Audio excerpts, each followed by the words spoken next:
Seigneur, je t'invite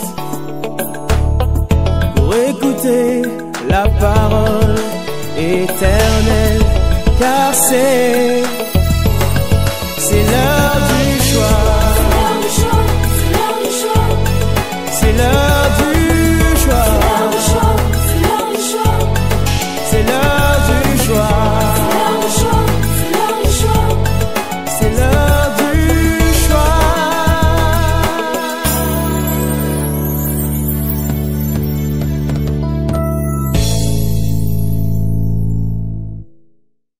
Tina bomo inanga. Alléluia. Hallelujah. Kolukayo ngana kotika te. Kotambola na yo ngana kolemba te. Koguma melayo na kotika te. Parce que tu es mon Père. Parce que c'est auprès de toi que j'ai la vie. Parce que c'est en toi que je me sens vivre et que je vis. Parce que tu m'as donné la vie. Parce que tu es mon essentiel. Tu es mon tout. Tu es mon Dieu. Tu es mon rocher. Tu es mon rempart. Tu es mon refuge. Tu es ma force, ma forteresse, mon surabri. En toi, j'ai tout. En toi, j'ai tout. Et en toi, je puis tout. Je peux tout par toi, le Dieu qui me fortifie. Abba, ce matin, je te lève. Abba, ce matin, je te loue. Abba, ce matin, je t'exalte. Abba, ce matin, mon âme bénit ton saint nom. Mon âme se prosterne devant toi. Mon âme reconnaît que tu es Dieu. Abba, c'est toi qui combles mon cœur de joie, de paix. Le Dieu qui soutient ma vie. Le pilier qui soutient ma vie. Alléluia. Abba, papa.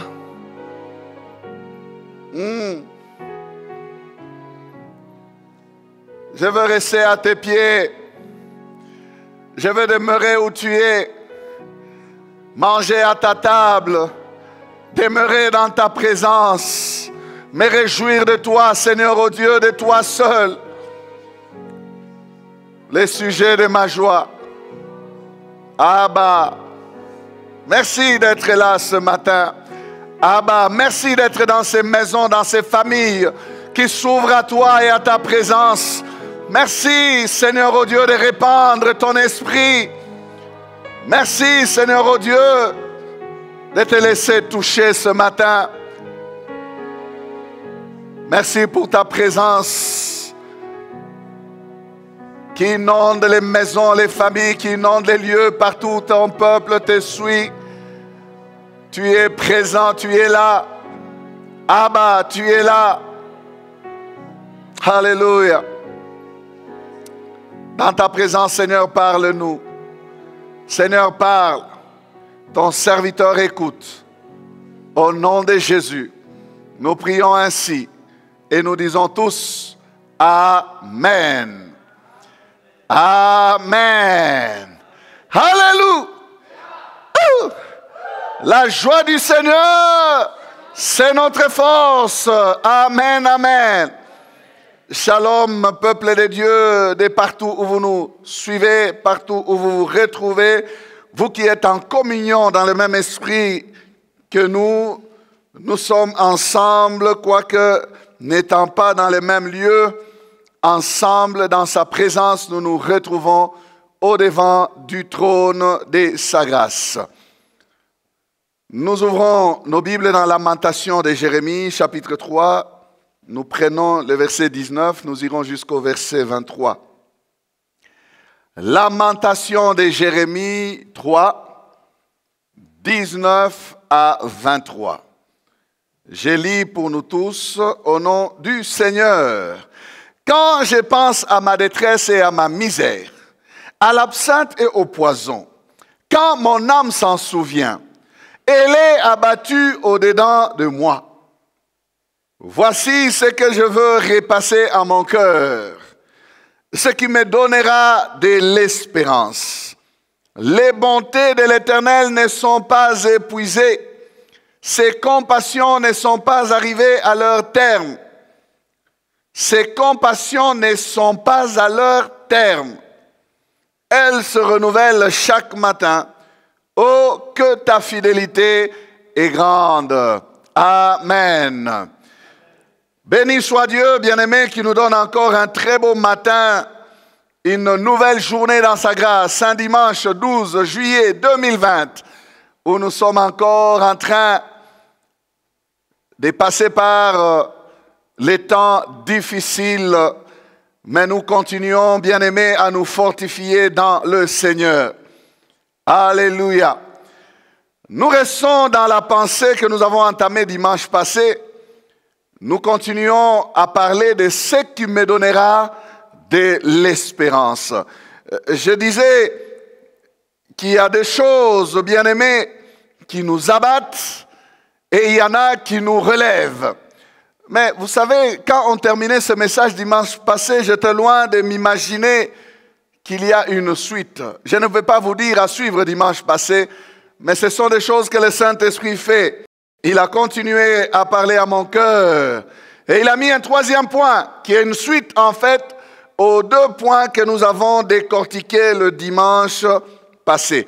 Un bref rappel pour le dimanche passé, pour celui qui prend juste ce message, ce qui me donnera de l'espérance. Nous avons dit que le premier point des choses qui nous donnent l'espérance, c'était la promesse de Dieu ou la parole de Dieu. La promesse de Dieu en particulier et la parole de Dieu en général. Nous disions que la promesse a maintenu Siméon en vie. Malgré son âge avancé, Siméon attendait de voir le salut. Dieu lui avait promis qu'il ne mourrait pas jusqu'à ce que ses yeux voient le salut. Et l'espérance de Siméon était accrochée à la promesse. Il a tenu jusqu'à voir cette promesse réalisée. Alors, Siméon pouvait mourir. Pourquoi? C'était fait pour lui. Amen. Nous disions que David a eu le courage de se battre contre Goliath suite à la promesse qui avait été faite à l'homme qui ira se battre contre les Philistins. David demandait à gauche, qu'est-ce qu'on fera à l'homme qui se battra contre ces Philistins? Il demandait à droite, qu'est-ce qu'on va faire de cet homme-là? Et on lui disait, on affranchira sa maison en Israël. On les comblera par le roi des richesses. Et il sera gendre du roi. Oh bien-aimé, la puissance de ces choses ont propulsé David sur les rings. Et David a combattu Goliath et vous le savez, il l'a renversé. Nous parlions d'Abraham, toujours avec la promesse. Abraham crut à la promesse qui lui avait été faite, espérant contre toute espérance. Nous disions qu'espérant contre toute espérance, c'est espérer là où il n'y a plus de raison d'espérer. Là où l'on dit c'est terminé, mais toi tu dis non, je compte encore sur Dieu, je n'ai pas encore vu ma promesse. Je crois qu'il fera ce qu'il a dit. Et Abraham disait que Dieu est capable de ressusciter les morts. Et Dieu est capable d'amener à l'existence des choses qui ne sont pas. Il les appelle comme si elles étaient. Donc pour Dieu, Isaac était. Alors Abraham devait s'accrocher à la parole pour voir Isaac venir. Et il a vu Isaac venir, espérant contre toute espérance. Bien-aimé, il faut arriver à ce niveau-là, où quand les hommes disent « ça n'est fini pour toi », toi tu dis encore que ça va continuer. Dieu, parce que Dieu n'a pas dit les derniers mots. Il n'a pas dit les derniers mots. Lorsqu'on a dit à Jairus « arrête de déranger le maître », Jésus a créé l'espérance dans le cœur de Jairus. Il lui a dit « ne crains point, crois seulement ». Il a créé l'espérance. Il a dit « regarde à moi, n'écoute pas les autres ». Amen. Amen. Bien-aimé, lorsque les hommes disent c'est terminé, ils n'ont pas les derniers mots de ta vie. Qu'est-ce que Dieu a dit? Ils ont dit ne dérange plus Jésus. Mais Jésus a dit, ne crains point, ne crains pas. Crois seulement. Garde l'espérance, mon frère. Deuxième point, nous avons parlé de la fidélité de Dieu. La fidélité de Dieu. Nous avons dit que ces choses nous redonnent de l'espérance. Lorsque nous avons une promesse, nous devons savoir que Dieu qui nous l'a donnée est aussi fidèle. Dieu ne donne pas des promesses pour des promesses. Il n'est pas comme les chefs des partis politiques qui, avant la campagne ou pendant la campagne, vous bombardent des promesses électorales. Et lorsque vous les avez votées, une fois qu'ils sont en train de diriger, ils oublient ce qu'ils ont dit. Non, Dieu n'est pas un homme pour mentir. Il n'est pas un fils de l'homme pour se repentir. Ce qu'il a dit de sa bouche, sa main le fera. Compte sur la fidélité de Dieu. David, encore lui, pour battre Goliath, il s'est souvenu de la fidélité de Dieu. Il a dit que le même Dieu qui m'a délivré de la patte de l'ours, de la patte du lion, de la griffe de l'ours, me délivrera aussi de la main de ces Philistins. Et je vous disais ici que vous pouvez faire toute une étude pour voir comment Dieu délivre des mains de plusieurs choses, de la patte, de la griffe et de la main. Il n'y a que Dieu qui peut enlever quelqu'un de ces choses-là. David a cru et il s'est appuyé sur la fidélité de Dieu. Le même Dieu qui a été hier avec moi devant les lions, devant l'ours, c'est le même Dieu qui est avec moi ici devant ces Philistins. Amen. Le troisième point pour continuer, voilà, j'essayais de vous donner un petit rappel, mais nous devons avancer. La présence de Dieu. Voilà le troisième point. Quand on arrive, bien-aimé, au point où tout devient sombre, quand on ne voit plus clair, quand on ne sait plus quoi faire, quand on vit ce qu'a vécu Jérémie et que l'on perd l'espérance, il y a une autre chose à faire. Il y a une chose qui nous redonne de l'espérance. Il y a une chose que lorsque nous la faisons, nous pouvons avoir la force de continuer à marcher. C'est celle de nous tourner vers Dieu. Nous tourner vers Dieu. Chercher Dieu. Chercher le secours de Dieu. Chercher la présence de Dieu. Bien-aimés, dans la parole de Dieu, nous allons prendre l'expérience d'une personne, une forte expérience d'un homme. Un homme du nom d'Asaph. Voilà l'homme qui va nous servir des bases pour ce troisième point aujourd'hui. Asaph. Asaph. Asaph a vécu au temps du roi David. Il était au service du temple en tant que lévite et particulièrement au service de la louange dans la maison de l'Éternel. Vous savez, à l'époque, le roi David avait organisé la louange. C'est David qui a fait à ce qui est de l'union musicale dans les temples. Avant, il n'y avait pas un service organisé, approprié pour louer l'Éternel. Mais c'est David. Il a organisé ces services. Il a confié aux Lévites, dont Asaph, Éman et Étan. Ce sont là les quelques chefs qui ont vécu à l'époque de David, des contemporains de David, et qui ont servi dans les services de la louange. Dans les services de la louange. Bien-aimé, Asaph est celui qui nous sert d'exemple ce matin. Et nous voulons, par son psaume, le psaume qu'il a écrit, le psaume 73, nous voulons voir, bien-aimés, quelques leçons sur ces troisième points. Il a écrit le psaume 73 ou 73, pour ceux qui parlent comme des Belges. Et nous voulons lire une première partie. Nous lirons tous ces psaumes en évoluant, mais Nous lirons portion par portion. La première portion, nous prenons de 1 à 6. 1 à 6. Psaume d'Asaph. Oui, Dieu est bon pour Israël, pour ceux qui ont le cœur pur.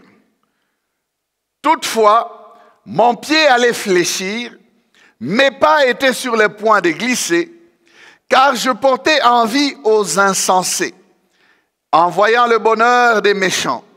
Rien ne les tourmente jusqu'à leur mort, et leur corps est chargé d'embonpoint. Ils n'ont aucune part aux souffrances humaines. Ils ne sont point frappés comme le reste des hommes. Aussi, l'orgueil leur sert de collier. La violence est le vêtement qui les enveloppe.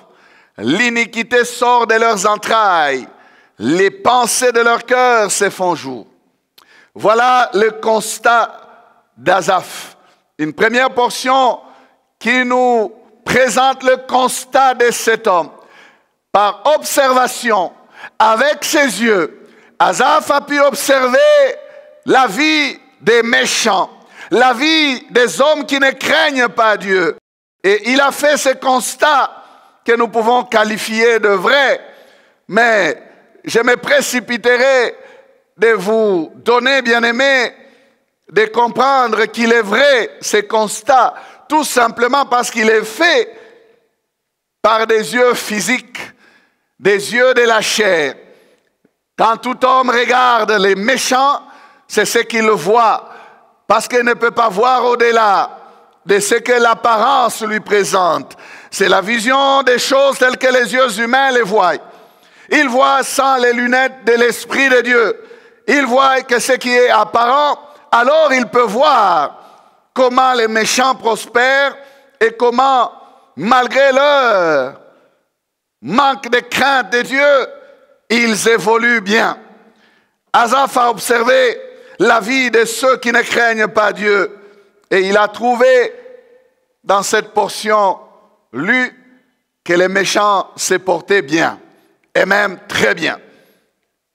Ils ont toujours de quoi se nourrir, de quoi se vêtir, ils sont en bonne santé, ils font la fête, ils montent et descendent, les gens les vantent, les envient, les louent.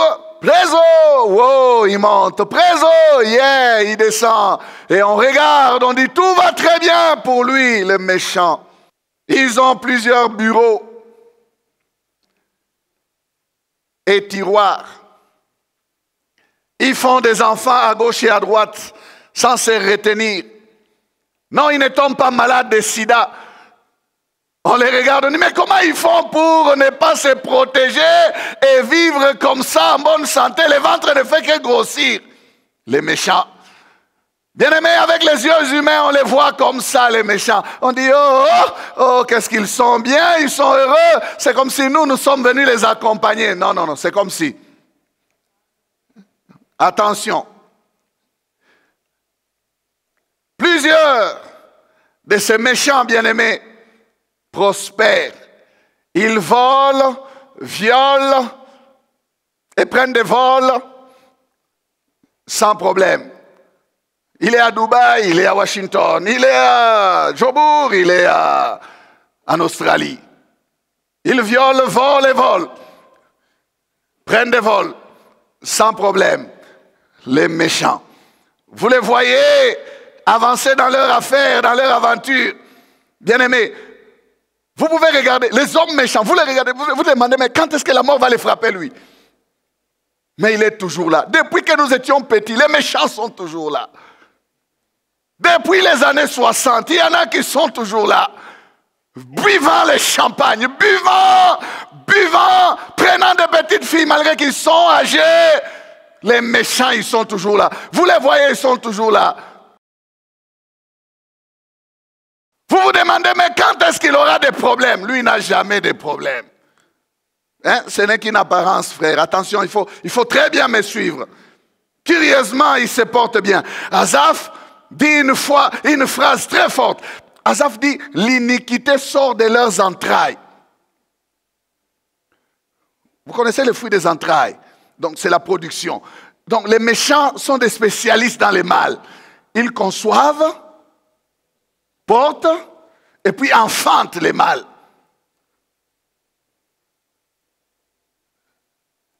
L'iniquité sort de leurs entrailles. Leur production, c'est les mal.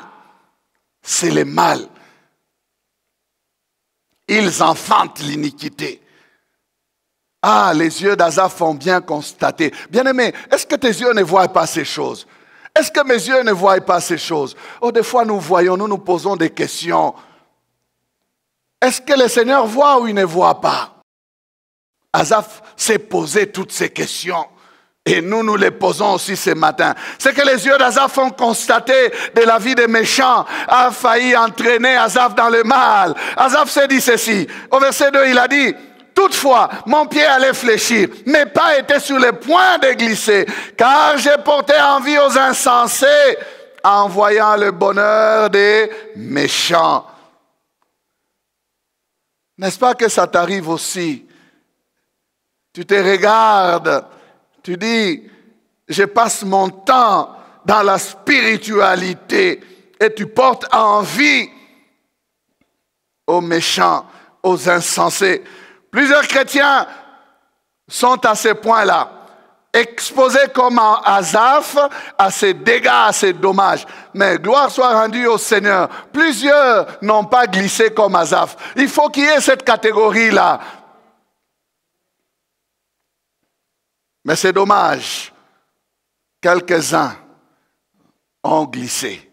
Asaph dit, j'étais sur les points, mes pas étaient sur les points de glisser. J'ai reçu une sœur la semaine passée. Dommage, elle a glissé. Enfant de Dieu, venant à l'église depuis 2016. Mais elle est venue, elle a dit, pasteur, j'ai tenu, mais je n'ai pas pu continuer à tenir. J'ai eu des besoins. J'ai ma mère, j'ai mes frères. Je suis l'aîné. Je ne peux pas supporter de les voir souffrir. Il s'est passé quelque chose dans ma vie.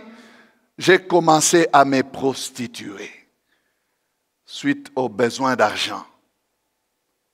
Mon pied a glissé. Je suis tombé. Pas une fois, 2 fois, non. J'en ai fait une habitude. J'ai cessé de venir à l'église. J'ai tout stoppé de ce qui était spirituel. Elle a glissé. Chrétienne, mais elle n'a pas supporté la souffrance. Elle a dit, je vais faire comme les autres filles. Elles ont des hauts talons, elles ont des cabellos, elles ont des grands téléphones qu'elles tiennent comme ça, avec des sacs qu'elles tiennent comme ça, et elles marchent. Je vais faire comme les autres, je vais avoir ces choses. Je vais vivre une vie normale comme les autres. Pourquoi? Je crains Dieu, mais je n'ai pas ces choses.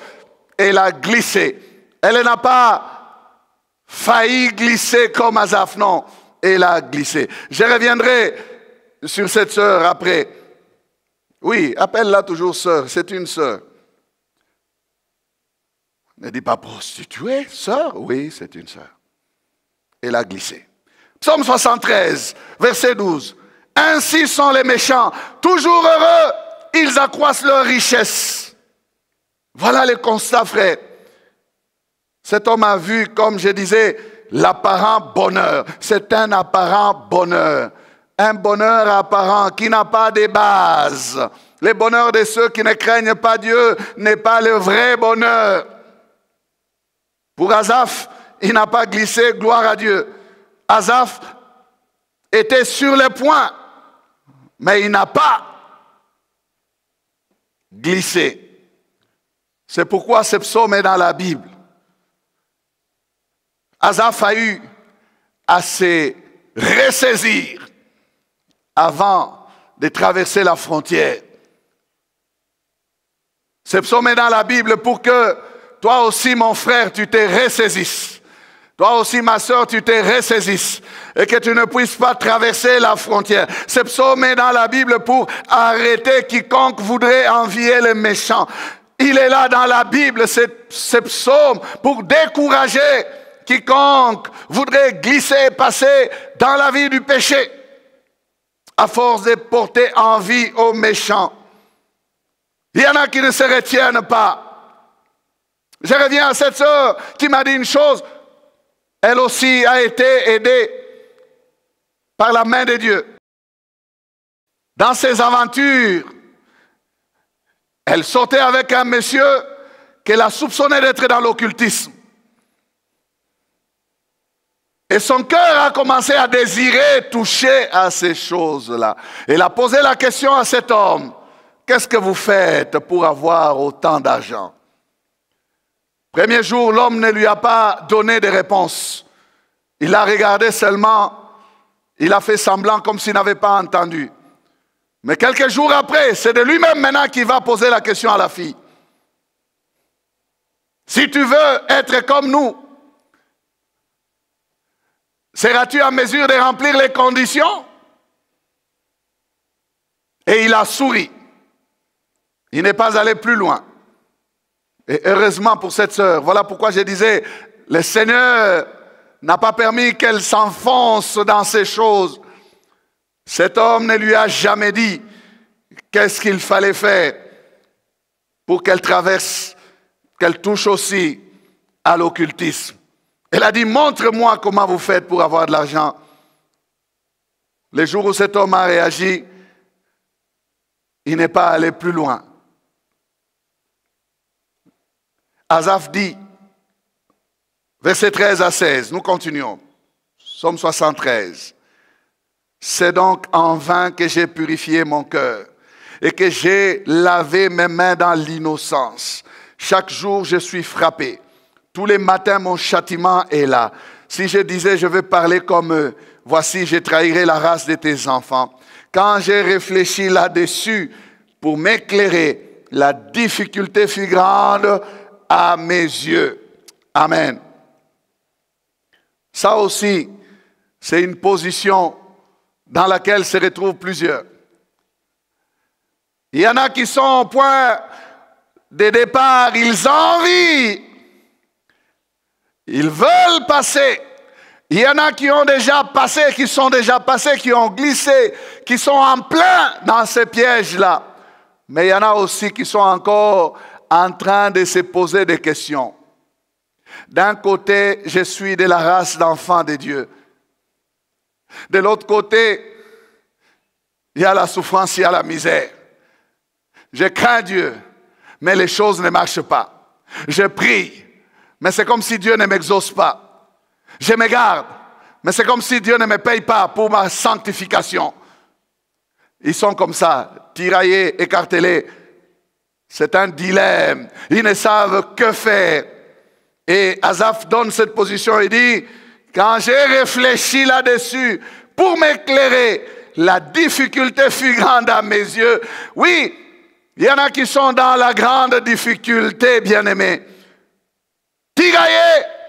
D'un côté, la semence de Dieu qui est en toi te parle de continuer à craindre Dieu. Mais de l'autre côté, quand tu regardes la vie que tu mènes, tu te dis, pourquoi je perds mon temps en craignant Dieu? Et surtout que tu as les méchants en face de toi, tu les vois comment ils prospèrent. Tu as des amis qui ne craignent pas Dieu, ils réussissent. Toi, dans ta crainte de Dieu, les profs te retiennent et tu échoues. Oh étudiant, quand tu regardes ces choses, la difficulté est grande à tes yeux. Tu te dis, est-ce que ça paye que de craindre Dieu? Ou il faut que j'emboîte les pas de ceux qui font les circuits? Que dois-je faire? Tu regardes les méchants. Les méchants, en fait, c'est qui? Ne pense pas que le méchant, c'est celui qui est violent. Il est méchant. Non, non, méchant, comme les Quinois disent. Non, non, les méchants, c'est les païens, tout simplement. Les méchants, c'est cet homme en col blanc qui travaille, qui a des responsabilités, qui est dans son bureau, mais parce qu'il ne craint pas Dieu, il fait des rétrocommissions. C'est les méchants. Il est propre, il est bien. Il n'est pas méchant. Oh! Non, mais il est posé, calme. D'autres avec des lunettes de sagesse, vous les voyez là, roulant carrosse, mais méchant. Le méchant, c'est l'homme qui ne craint pas Dieu, qui réussit dans ses voies, qui change de véhicule. Il est toujours bien, propre, en bonne compagnie. Mais le méchant peut être aussi sale, sorcier, féticheur, fétichiste. Les méchants, bref, c'est quiconque ne craint pas Dieu. Tu es là en face de toi, tu te regardes. Tu te dis, est-ce que ma crainte peut me récompenser un jour? Voilà ceux qui ne craignent pas Dieu, comment ils vivent. Tout marche pour eux.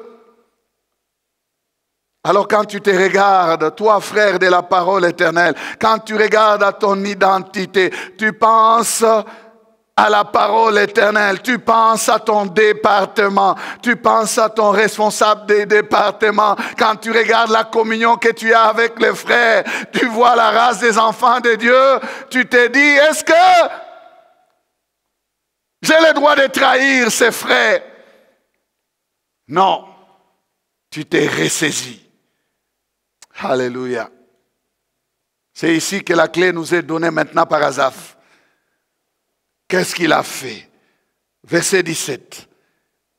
Jusqu'à ce que j'eusse pénétré dans les sanctuaires des dieux et que j'eusse pris garde au sort final des méchants.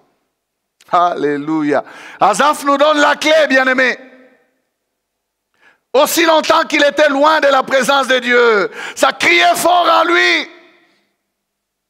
L'envie était forte en lui. Il enviait les méchants. Aussi longtemps qu'il était éloigné de la présence de Dieu, ça luttait fort en lui. Aussi longtemps qu'il était hors de la présence de Dieu, toutes ses pensées de voir comment les méchants prospéraient, les torturaient. Il était comme torturé sous une torture morale, spirituelle.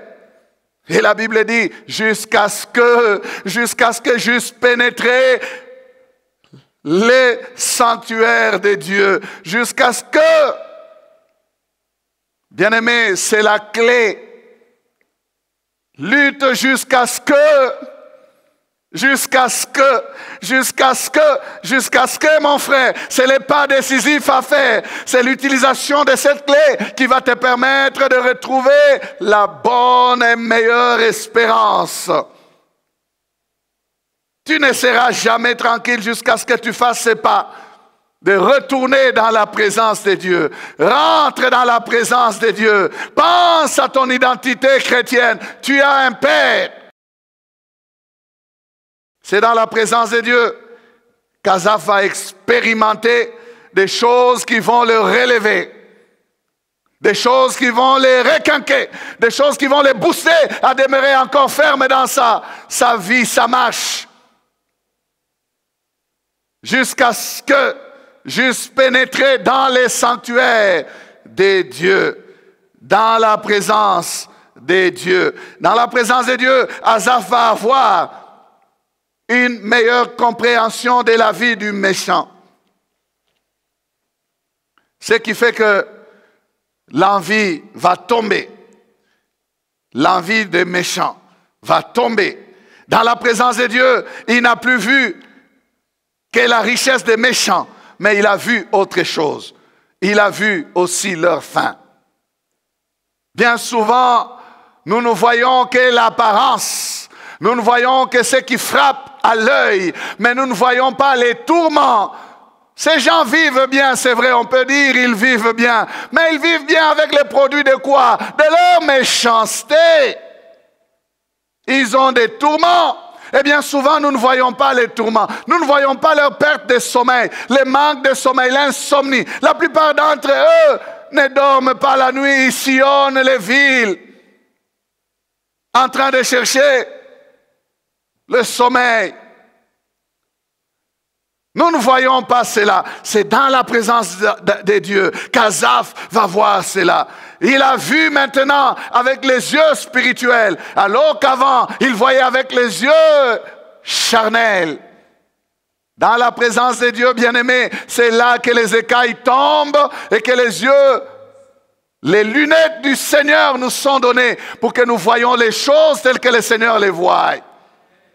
Nous avons une bonne perception de la vie lorsque nous demeurons dans la présence de Dieu. Lorsque nous sommes, bien-aimés, dans la présence de Dieu, les écailles des yeux tombent et les yeux s'ouvrent.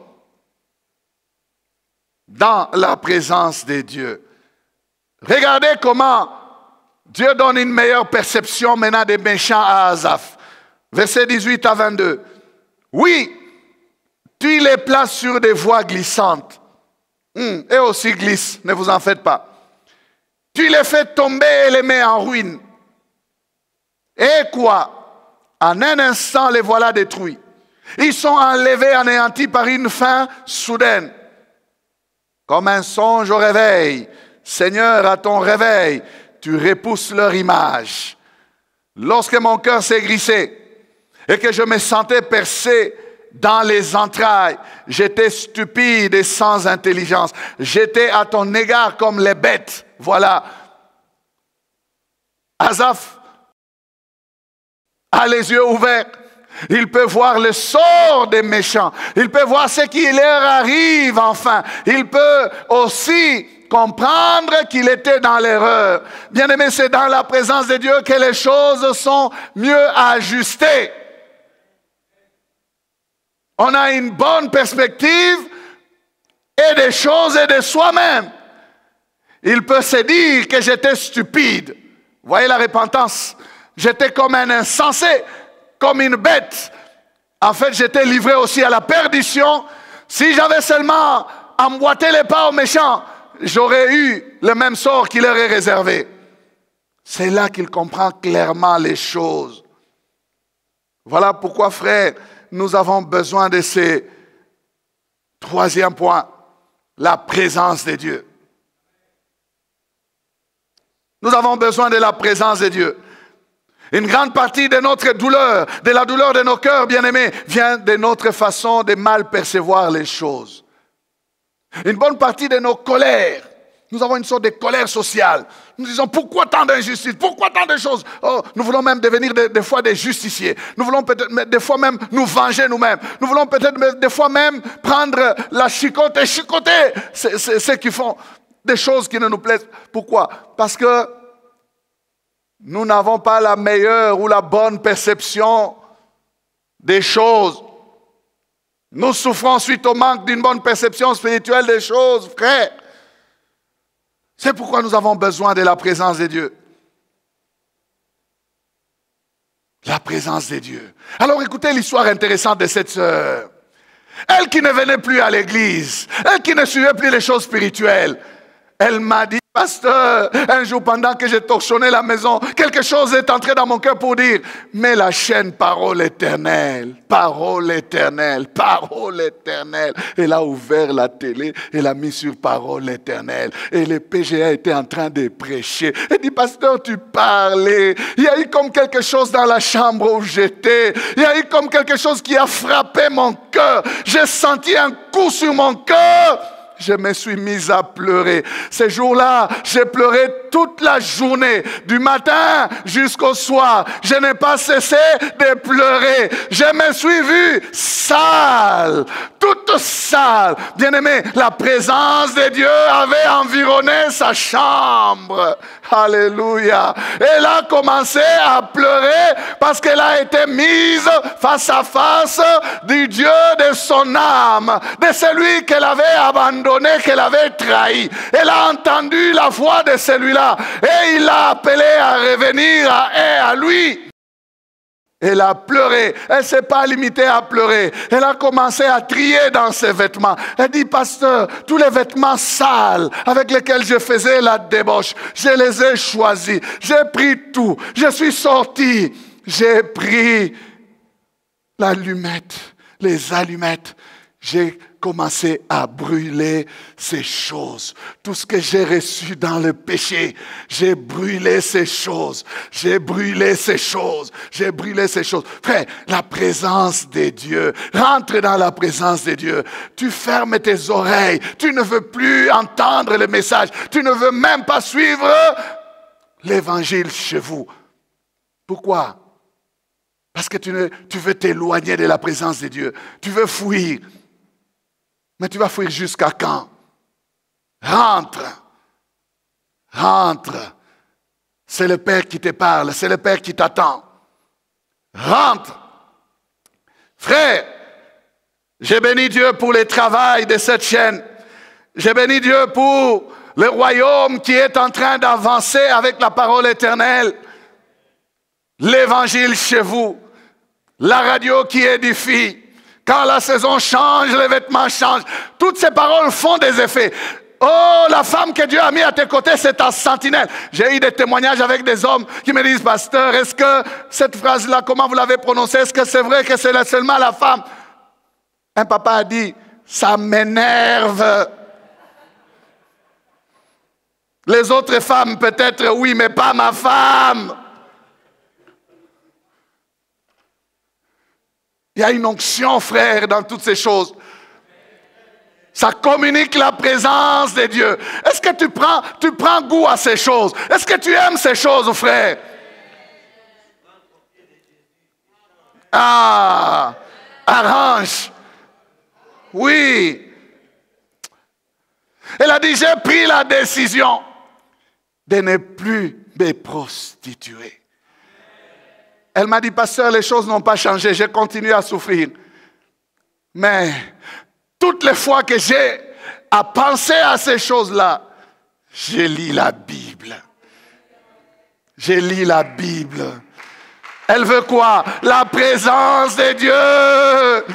Elle dit, je veux demeurer près de ces choses pour que les autres choses-là ne me volent pas. Ne me ravissent pas encore. Je ne veux plus y retourner.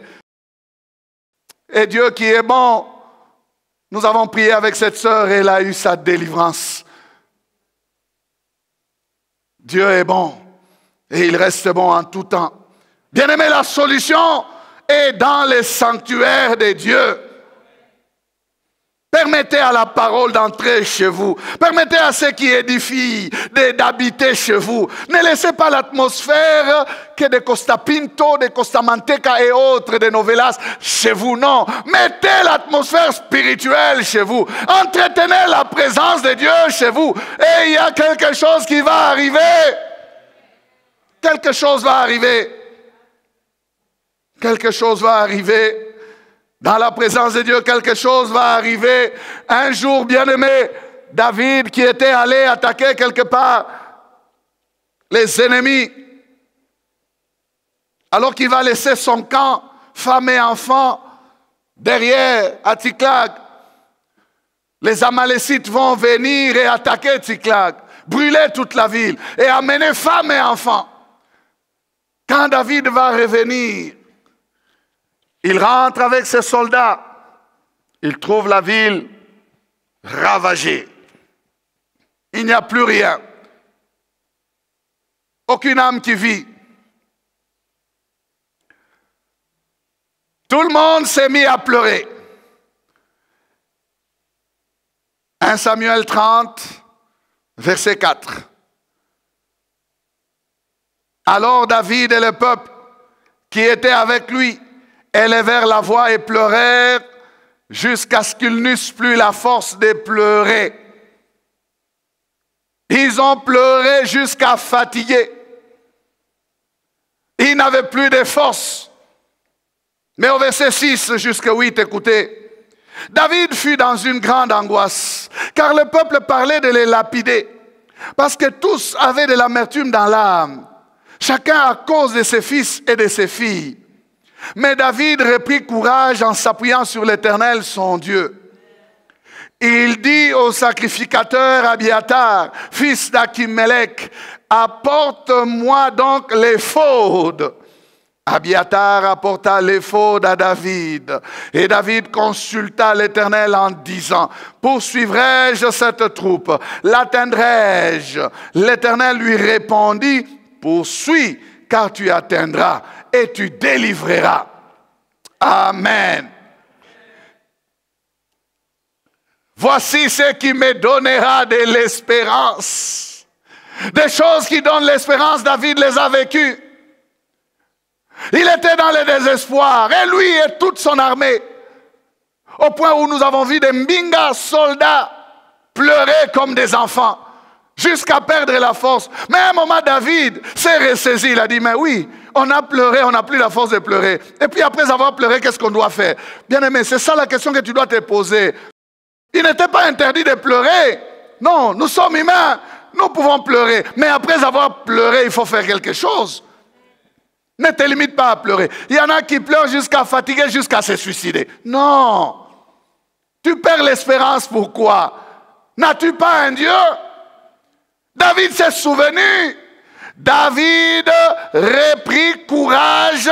Pourquoi? En s'appuyant sur l'Éternel, son Dieu. En s'appuyant sur l'Éternel, son Dieu. J'aime bien comment la parole dit ces choses. Elle dit, en s'appuyant sur l'Éternel, son Dieu. C'est 2 fois cité l'Éternel. Hein? Sur l'Éternel, son Dieu. En principe, tu as une identité. En principe, tu as un Père. Si tu as un Dieu, c'est que c'est lui qui prend soin de toi. Quoi qu'il t'arrive, quel que soit ce qui t'arrive, tu as un Dieu. Tu as quelqu'un à qui tu dois demander le pourquoi des choses, les comment des choses. Tu dois lui demander. David s'appuya sur l'Éternel, son Dieu. Avant même que David ne sache qu'il va récupérer, qu'il va poursuivre, qu'il va atteindre, qu'il va délivrer. Avant même qu'il ne sache, le courage était en train de revenir dans son cœur parce qu'il s'appuya sur l'Éternel, son Dieu. Il a compris que Dieu ne l'avait pas abandonné. Des choses peuvent arriver, les difficultés peuvent survenir, les temps et les saisons peuvent changer, mais l'Éternel ne change pas. Il a dit, il ne t'abandonnera pas, il ne te délaissera pas. Appuie-toi sur l'Éternel. Il s'appuya sur l'Éternel. Il dit, ce qui m'arrive, Éternel, qu'est-ce qu'il y a encore? Il a commencé à reprendre courage. Et pour pénétrer le sanctuaire, il dit, apporter l'éphod. Ça, c'est le symbole de la présence de Dieu. Il veut entrer dans le sanctuaire. Il veut connaître la volonté parfaite de Dieu par rapport à ce qui lui arrive. Pour ça, il faut avancer avec l'Éternel, rentrer dans la communion de sa présence. David sait qu'il a un Dieu. Frère, tu as raison de pleurer, mais au-delà des pleurs, tu as un Dieu. Ma soeur, tu as raison de pleurer. Tu dis ça te dépasse. C'est vrai, mais sache que tu as un Dieu. Est-ce que ça dépasse aussi ton Dieu? Quand tu te sens arrivé au bout de tes forces, sais-tu que tu as un Dieu? Va le voir alors et parle-lui. Cherchez-le et il se laissera trouver. Parce qu'il a dit, vous me chercherez, vous me trouverez si vous me cherchez de tout votre cœur. De tout votre cœur. Cherchez-le. Apportez-moi l'éphod pour entrer dans la présence de Dieu. Bien-aimé, c'est dans la présence de Dieu qu'il y a des réponses. Dans la présence de Dieu, Dieu parle. Dans la présence de Dieu, même si Dieu ne parle pas par une voix audible, Dieu donne la paix. Dieu console les cœurs. Dans la présence de Dieu, il y a un réconfort. Il y a quelque chose que l'on n'avait pas avant de l'avoir pénétré. Dans la présence de Dieu. Nous n'avons pas toujours une réponse selon ce que nous attendons, mais nous aurons quand même une réponse selon Dieu. Dans la présence de Dieu. Et la fin de l'histoire de David, c'est quoi? J'aime ce que la Bible dit. David ramena tout. Il ramena tout. Femmes, hommes et enfants et bétail jusqu'à prendre même le butin de ces pilleurs-là qui les ont attaqués. Toi qui es fatigué, toi que les situations ont fatigué, il y a quelque chose qui peut te redonner encore l'espérance. C'est la présence de Dieu. Sois un habitué de la présence de Dieu. Aie conscience que le Seigneur est avec toi, qu'il ne t'a jamais abandonné et apprends à t'appuyer sur lui. Si ceux de l'Ancien Testament devaient chercher l'Éternel loin, ils devaient aller au sanctuaire. Nous, c'est nous qui sommes devenus les sanctuaires de Dieu. Nous sommes la maison, la demeure. Il est en nous. Et la Bible dit que celui qui est en nous est plus grand que celui qui est dans le monde. Et lui-même, il a dit, je suis avec vous tous les jours jusqu'à la fin des temps. Appuyons-nous sur celui qui est avec nous. Appuyons-nous, bien-aimés, sur l'Éternel, notre Dieu. Élie le Tishbite, frustré, craignant la mort, il a entendu le message de Jézabel et il s'est mis en fuite. Élie a demandé la mort. Lui aussi, il était fatigué de la vie. Fatigué de la vie. Mais Élie n'a réglé ses frustrations que dans la présence de Dieu. Dieu lui donna rendez-vous à Horeb pour une rencontre de la destinée d'Élie. Il l'a nourri, lui a donné des forces pour qu'il marche 40 jours et 40 nuits jusqu'à Horeb. Et quand il arrive là-bas, Dieu lui parle de la suite de sa mission. Il peut continuer la mission. Il reçoit de nouvelles promesses, de nouvelles responsabilités. Lui qui pensait arriver au bout de sa mission, lui qui croyait que la mort allait mettre fin à sa vie, ou plutôt le contraire, il voulait mettre fin à ses jours parce que il était fin mission. Mais dans la présence de Dieu, il n'a pas entendu « Élie, tu mourras, tu mourras, tu mourras ». Non, Élie a entendu « tu oindras, tu oindras, tu oindras ». Là où il devait entendre « tu mourras, tu mourras, tu mourras ». Vous savez, si Dieu pouvait dire à Élie « tu meurs », Élie pouvait dire « Seigneur, mais si je t'ai servi avec zèle, c'est fini pour moi, j'ai accompli ce que je devais accomplir ». Puisqu'il était préparé à la mort. Mais Élie a été surpris. C'est dans la présence de Dieu que tu découvriras encore les projets que Dieu a pour toi. Il dit, j'ai formé des projets de bonheur et non de malheur, afin de vous donner un avenir et de l'espérance. Un avenir et de l'espérance. Tu dis, c'est terminé, mais Dieu dit, non, ce n'est pas terminé. Ce n'est pas terminé. Tu oindras, tu oindras. Élie, tu as encore des choses dans ton ventre. Tu ne peux pas mourir avec ça. Ça n'a jamais été tu mourras, tu mourras, tu mourras. Non. Regarde avec les disciples de Christ. Pierre et Jean ont été arrêtés. On les a gardés à la prison. Le lendemain, on les a chicotés. On les a interdits de prêcher. On les a libérés. On leur a dit de ne plus annoncer l'évangile. J'aime bien le mouvement qu'ils ont fait. Au lieu de rentrer dans leur maison chez leurs épouses, non. Ils vont où? Ils rentrent à la chambre haute chez les disciples qui étaient là réunis. Et qu'est-ce qu'ils ont fait? Ensemble, ils ont encore chauffé. Ils élevèrent la voix ensemble. Et la Bible dit quoi? Après avoir ainsi prié, les lieux sur lesquels ils étaient tremblants. Alléluia.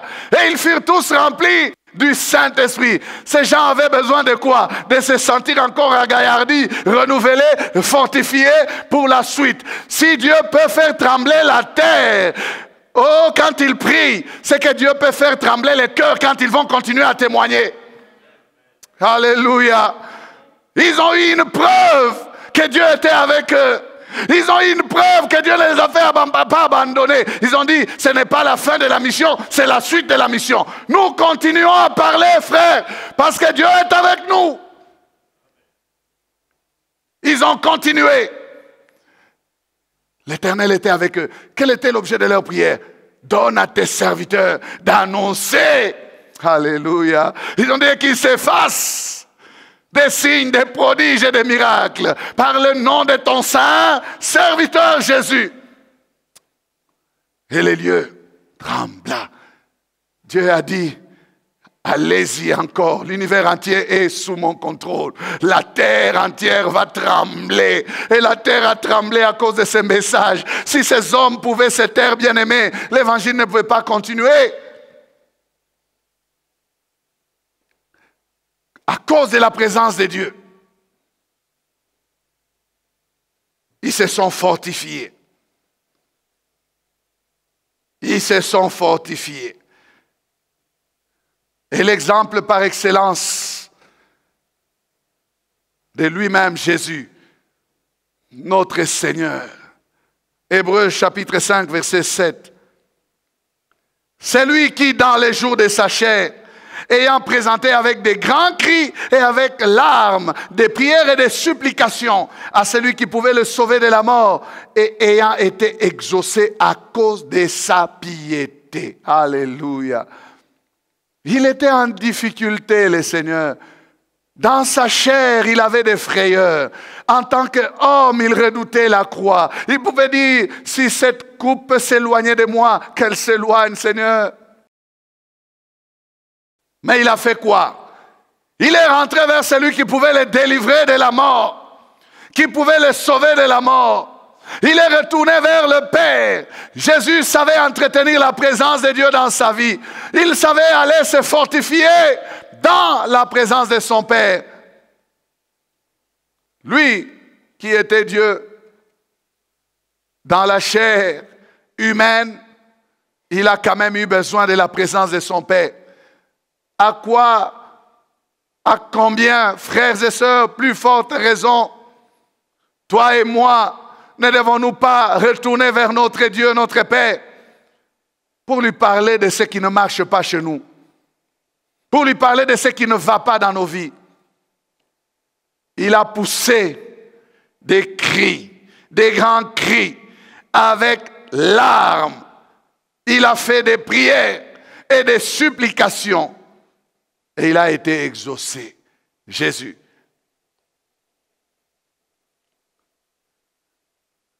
Cet épisode de Gethsémane est important pour la vie de Jésus. Gethsémane, qui signifie le pressoir à huile, est un lieu, bien-aimé, où Dieu a su séparer la volonté de Jésus de sa propre volonté à lui, le Père. Je pense que la leçon, alors que je commence à chuter, pour chacun d'entre nous, bien-aimé, c'est d'avoir son Gethsémane. Quand ça te dépasse, quand tu es dépassé, tu es dans la frayeur, tu es au bout du découragement, entre dans ton Gethsémane, les lieux où tu as rendez-vous avec ton Père. C'est là que Dieu va te presser. Il va séparer ta volonté de sa volonté. Il va te donner la force d'accepter sa volonté. Il va te donner la meilleure perception des choses qui se passent autour de toi. Il va te presser. Ce ne sera pas facile. Ce ne sera pas, bien-aimé, simple. Ce ne sera pas supportable. Ça fera quelques douleurs.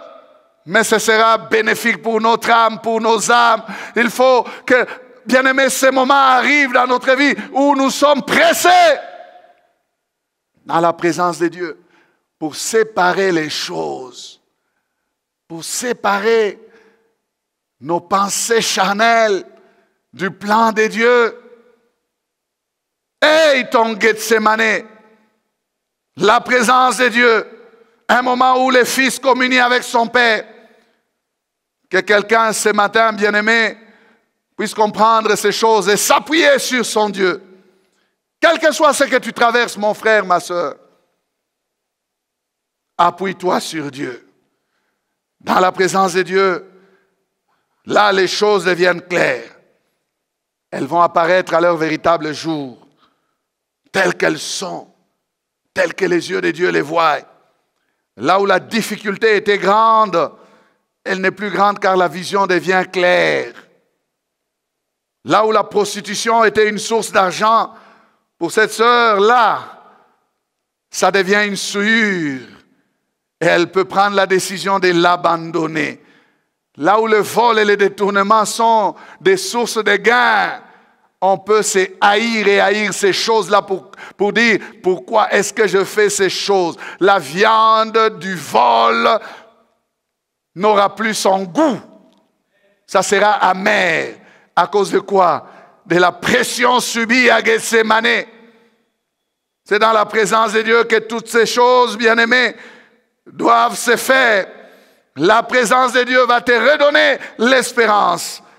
Sache que Dieu est avec toi. Mais tu peux aussi déclencher cette présence de Dieu, tout comme David qui a dit, apporter les fautes. Un temps de prière, un temps de t'approcher. Tu peux t'approcher de Dieu. Tu peux déclencher des retraites. Tu peux chercher l'aide des frères, prier avec des frères. Tu peux revenir vers ton Père et le chercher.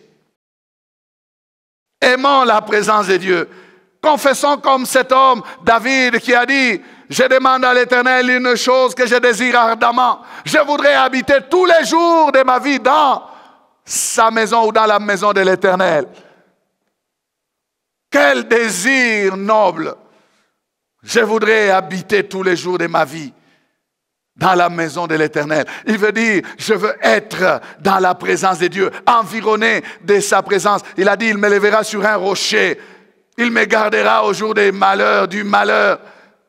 Voilà, parce qu'il est là avec moi. N'est-ce pas le même David a dit, quand je traverse la vallée de l'ombre de la mort, je ne crains aucun mal. Pourquoi? Car ta houlette et ton bâton me rassurent.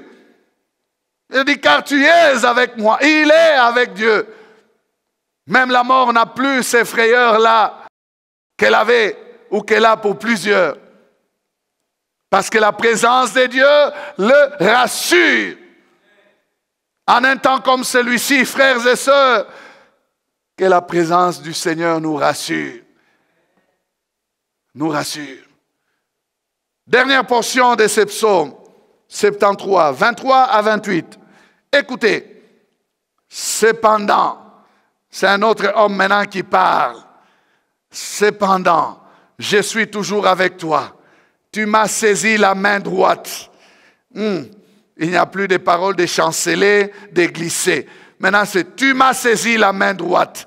Tu me conduiras par ton conseil. Puis tu me recevras dans la gloire. Voilà la fin du juste. Il n'a plus rien à envier aux méchants qui vont disparaître tout à coup. Mais lui, il dit, puis tu me recevras dans la gloire. Écoutez comment il parle. Au 25, il dit, quel autre ai-je au ciel que toi? Et sur la terre, je ne prends plaisir qu'en toi. Présence de Dieu. Je ne prends plaisir qu'en toi. 26. Ma chair et mon cœur peuvent se consumer. Dieu sera toujours les rochers de mon cœur et mon partage. Alléluia. Bien-aimé, ça c'est une affaire d'éternité. La vie terrestre peut passer. Nous n'espérons pas en Christ que pour manger, nous vêtir, avoir des choses sur la terre. Non, la gloire nous attend. Les cœurs, la chair peuvent se consumer. Mais nous serons toujours avec Dieu. 27. Car voici ceux qui s'éloignent de toi périssent. Chose à ne jamais faire, s'éloigner de Dieu. Ceux qui s'éloignent de toi périssent. Tu anéantis tous ceux qui te sont infidèles. Frère, reste attaché à Dieu. Ma soeur, reste attachée à Dieu. Tu n'as pas toutes ces choses que les filles de ce siècle présent ont. Mais tu as Dieu avec toi. Tu les dépasses toutes. Ne te laisse pas distraire. Tu anéantis tous ceux qui te sont infidèles. 28. Pour moi, m'approcher de Dieu, c'est mon bien. Je place mon refuge dans le Seigneur, l'Éternel, afin de raconter toutes ses œuvres. Amen. Pour moi, m'approcher de Dieu, c'est mon bien. Je n'ai pas de véhicule, mais j'ai le Seigneur. C'est mon bien. Le Seigneur devient un bien. C'est mon bien, mon bien, mon bien. Oh non, il ne dit pas c'est du bien. Non, c'est mon bien. Mon bien le plus précieux, c'est le Seigneur. Frère, est-ce que tu peux confesser cela? Pour moi, m'approcher de Dieu, c'est mon bien. Pour moi, m'approcher de Dieu, c'est mon bien. Voilà la solution. Voilà le remède. Voilà la clé qu'Azaph nous donne ce matin. Un bien qui dépasse tous les biens, c'est l'Éternel. Le bien par excellence. Nous baissons la tête. Voici ce que je vais repasser dans mon cœur. Ce qui me donnera de l'espérance. Pour moi, m'approcher de Dieu, c'est mon bien. Commence à confesser cela. Bien-aimés, nous vous remercions d'avoir suivi ce message et nous prions pour que la grâce du Seigneur continue à agir dans votre cœur et que le message puisse apporter des fruits pour lesquels Dieu l'a envoyé chez vous. Nous voulons juste vous encourager à vous qui n'avez pas encore donné votre vie à Christ, à faire cette prière avec nous maintenant et à faire cette prière avec un cœur ouvert et une décision venant de votre cœur. Vous pouvez juste prier avec nous maintenant, en répétant ces paroles après moi et en disant ceci. Seigneur Jésus, je t'ouvre mon cœur, je te donne ma vie. Sois mon Seigneur et mon Sauveur. Pardonne mes péchés, Seigneur. Inscris mon nom dans ton livre de vie. Je m'abandonne à toi. Que le Saint-Esprit m'aide à te suivre et à te servir. Merci pour la nouveauté de vie et merci pour, Seigneur, au Dieu de gloire, l'obéissance à ta parole que tu crées en moi. Parce que c'est toi qui crées le vouloir et le faire selon ton bon plaisir. Je te dis merci. Amen. Que Dieu vous bénisse parce que vous avez pris la décision de devenir chrétien et de vous engager à suivre Jésus et à le servir. Vous pouvez nous contacter au numéro qui apparaît à l'écran et nous serons toujours disposés à répondre à vos questions, à vos préoccupations. Nous sommes là pour vous servir et nous serons aussi heureux d'avoir un temps de prière avec vous dans nos installations 6 avenue Kasavubu.Sandoa à l'église La Parole Éternelle ici à Lumbashi. Que Dieu vous bénisse, que sa grâce et sa paix soient dans vos maisons. Au revoir, nous vous aimons.